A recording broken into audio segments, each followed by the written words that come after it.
Actually, this module is related to the trade policies. How trade policies are going towards liberalization process. Mean what kind of trade policies helps to increase the process of liberalization, process of globalization. So generally, if we observe, the policies are considered to be the instrument for globalization. Mean to say, whenever you are going to use trade policies within your country, then your purpose or your objective should be to increase or expand trade. So that should be the helpful instrument for the expansion in the trade. So just like trade in goods and services were the major component, because most of the time or across the history you can observe, mostly countries are doing trade in goods and services. Capital flow came late, but the proportion of capital investment, fund direct investment, fund portfolio investment is a bit less, relatively as comparison to goods and services. So goods and services are dominant, you can say dominant component of the trade. Secondly, if you observe and if you think about the policies, what kind of policies usually different kind of countries have followed.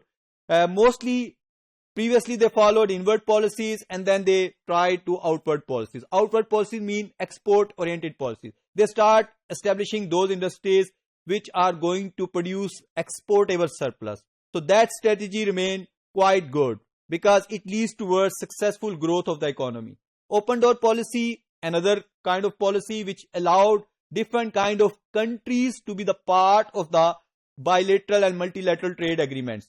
So that kind of situation or that kind of policy allowed a single country to have diversified kind of relationship with different countries of the world in terms of diversified nature of products in which they are going to do trade with each other.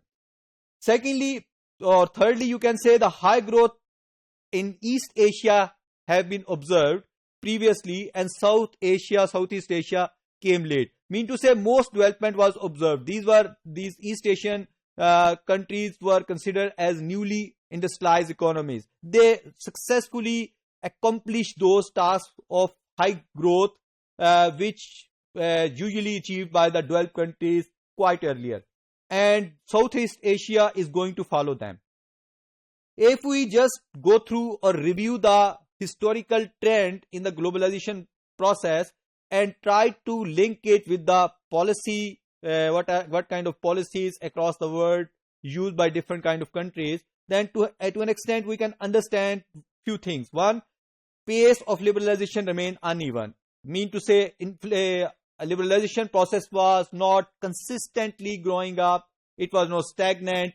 It was not declining. Sometimes it is rising. Sometimes it is stagnant. Sometimes it is declining. So that kind of situation have been observed across the countries. This means policies which are going to follow or which are going to support the process of globalization, liberalization, the trade changed over the time. They were not so much consistent across the world.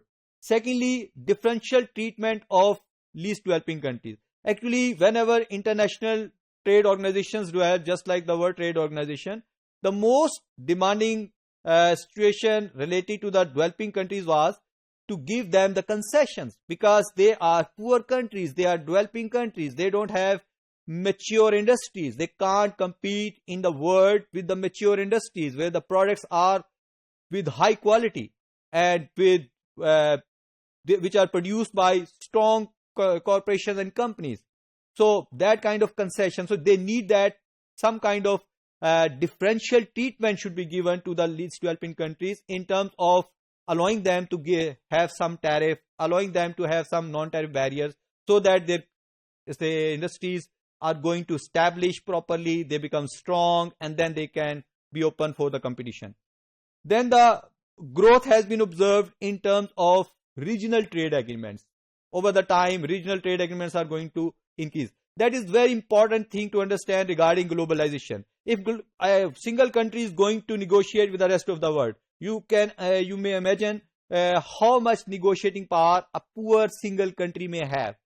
So if it is going to be the part of the region, a regional agreement or regional association, then it has better status in terms of negotiating with other regions of the world.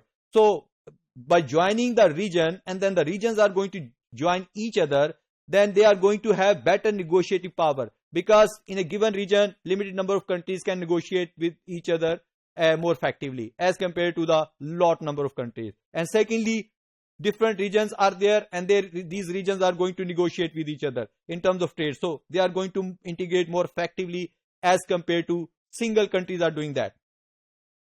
Next thing is the expanded scope of these regional trade agreements, because over the time it was observed that through regional trade you can expand your trade more, you can follow more liberalization policies, more globalization and integration is possible, or you can say it is being facilitated through the regional agreements.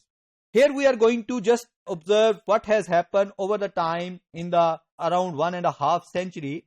This shows, this part at least, this part shows the escalation, very quick rise in the globalization process. This means in the very recent history, we are observing that globalization is a successful phenomena, even though previously it faced different kind of situations, stagnancy, or to some extent decline, but now it is consistently growing even with instability, but continue to grow. And second important thing is related to the relationship between growth of GDP and the expansion in the trade. And you can easily understand through this diagram that mostly those countries which are becoming more strong in terms of their economic power, they are moving upwards slowly, and they are going to have more trade with the rest of the world. So actually it is possible that once a country is going to be stronger, its GDP is growing and expanding a lot, then country is more focusing on the trade policy and making their trade policy more liberalized, or opening their border more and more. Good example is the China, because China was previously having the closed borders and now it has open borders policy, and so it is going to quickly grow and expand across the world. If we observe this phenomena, the share of the major exporter in the world merchandise trade, interestingly you will observe the Western Europe having the major trading share or export share, which is the great proportion. But what has happened, Japan is in the mid of this is from 1953 to 2006, half century time period shows. So over the time, Japan capable to increase or expand trade, but it's not so much high. Same with the case of United States and Canada.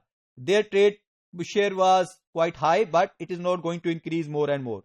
Instead, newly industrialized economies and China both are going to have more market share over the time. So previously their market share was quite low, but they are now successful to capture a greater market share, and definitely they are going to get more and more, because still scope is available across the world to capture more markets and increase their scope of trade across the world.